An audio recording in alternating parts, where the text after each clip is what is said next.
خطبہ دیا حضرت سلمان فرماتے ہیں اور ارشاد فرمایا لوگوں رمضان المبارک قریب آ رہا ہے. میں مفہوم بیان کر رہا ہوں.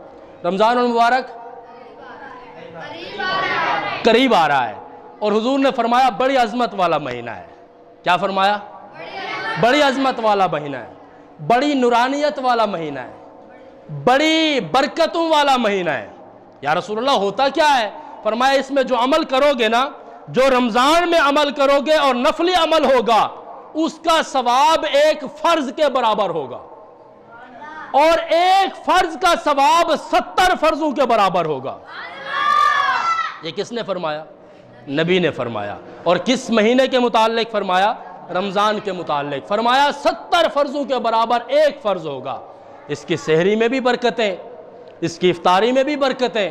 نبی نے فرمایا سحری کھایا کرو اگرچہ ایک کھجور کیوں نہ ہو, اور پانی بھی پیا کرو اگرچہ ایک گھونٹ کیوں نہ ہو, اور افطاری بھی کیا کرو اگرچہ ایک کھجور کیوں نہ ہو, اگرچہ ایک پانی کا گھونٹ کیوں نہ ہو. خود بھی سحری کیا کرو اور جتنا توفیق ہو کسی اور کو بھی کرا دیا کرو.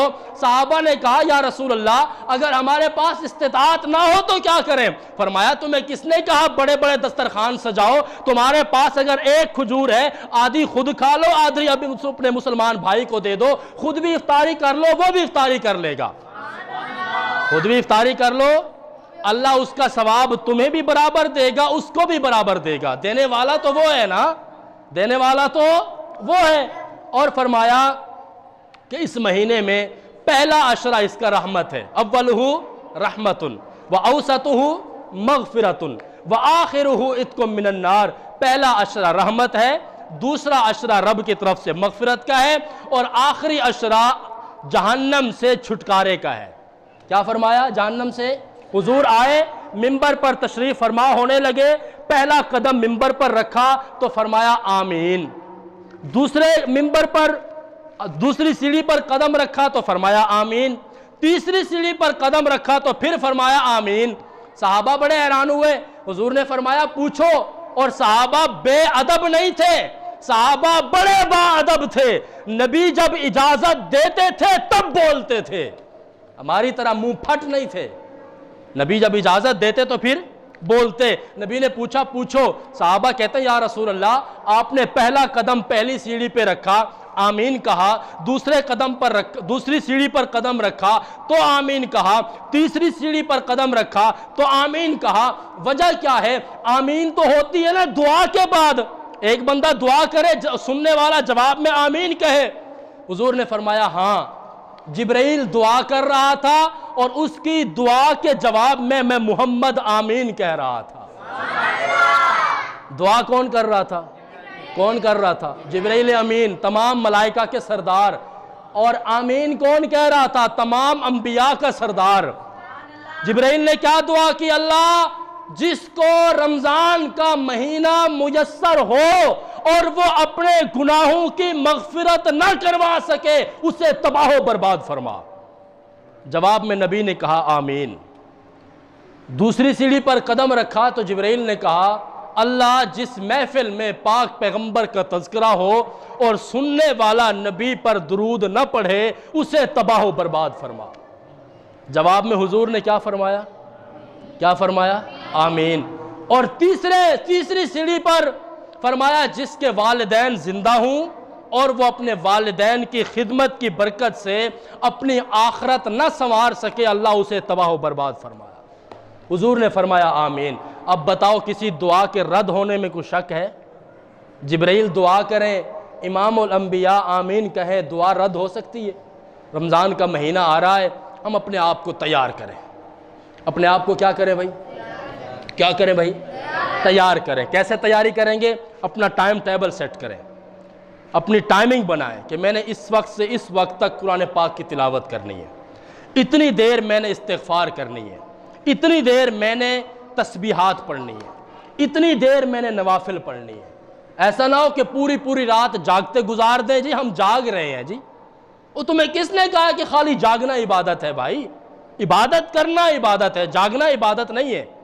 اس لیے عشاء کی تراویح سے جیسے آپ فارغ ہوں آپ کوشش کریں جتنا جلدی ہو سکے جا کر 2-3 گھنٹے آرام کر لیں, نیند کر لیں, اور سونے کے بعد تہجد کے وقت اٹھ جائیں۔ ہم کیا کرتے ہیں؟ ہم اٹھتے اس وقت ہیں جب باقی ٹائم ہوتا ہے، جس صرف سحری کا تھوڑا سا وقت باقی ہوتا ہے، اور اس میں ہم اٹھ کر کھانا شروع کرتے ہیں۔ اور ہمارے بہت سارے بھائی بیچارے نا علمی کی وجہ سے وہ یوں کھاتے چلے جاتے ہیں، کہتے ہیں جب تک اذان نہیں ہوگی ہم کھاتے رہیں گے۔ وہ خدا کے بندوں، روزہ خراب ہو جاتا ہے، اس لیے کہ اذان اس وقت نہیں ہوتی جب آپ کا روزے کا ٹائم ختم ہوتا ہے۔ اذان تو نماز کے لیے ہوتی ہے، آپ کی سحری کا ٹائم مقرر ہے، آپ اپنے اس ٹائم کے اوپر ختم کر دو۔ سحری سے 2-4 منٹ پہلے کھانا پینا بند کر دو، کچھ نہیں ہوتا۔ اور اتنا زیادہ نہ کھایا جائے کہ پورا دن پھر ہم ڈکار مارتے رہیں اور اندر والا باہر آتا رہے منہ میں۔ بعض دفعہ ایسے بھی ہوتا ہے نا، زیادہ کھا لیا تو پھر پیٹ والا جو ہم نے مواد اندر رکھا ہوتا ہے وہ باہر آ رہا ہوتا ہے۔ تو اس لیے اتنا زیادہ بھی نہیں کھانا چاہیے، اور نہ اتنا کم کھانا چاہیے کہ دن بھر کے جو معمولات ہیں وہ بھی پورے نہ ہو پائیں۔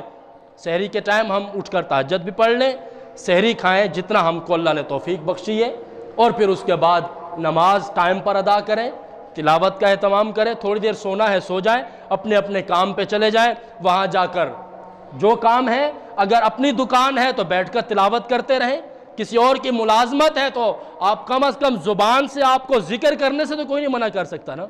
سبحان اللہ تو پڑھ سکتے ہیں، اللہ اکبر بھی کہہ سکتے ہیں، الحمدللہ بھی پڑھ سکتے ہیں، اور حضور نے فرمایا کہ رمضان میں کلمہ طیبہ کا اہتمام کیا کرو، لا الہ الا اللہ محمد رسول اللہ پڑھتے رہیں۔ یہ کام تو ہو سکتے ہیں کہ نہیں ہو سکتے؟ استغفار کرتے رہیں۔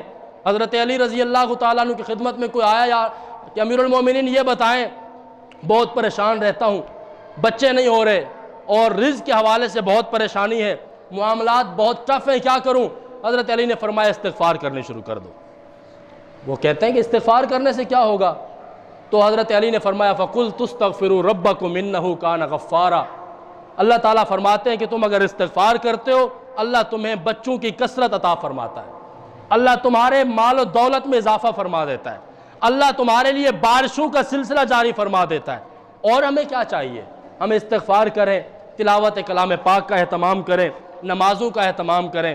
اللہ تعالیٰ سے دعا ہے اللہ تعالیٰ ہمیں صحیح معنوں میں رمضان المبارک کا اہتمام کے ساتھ تمام معمولات کو عمل کرنے کی توفیق عطا فرمائے۔ وآخر دعوانا الحمدللہ رب العالمین۔ یہ دیکھیں جی بارشیں بھی شروع ہو گئی ہیں۔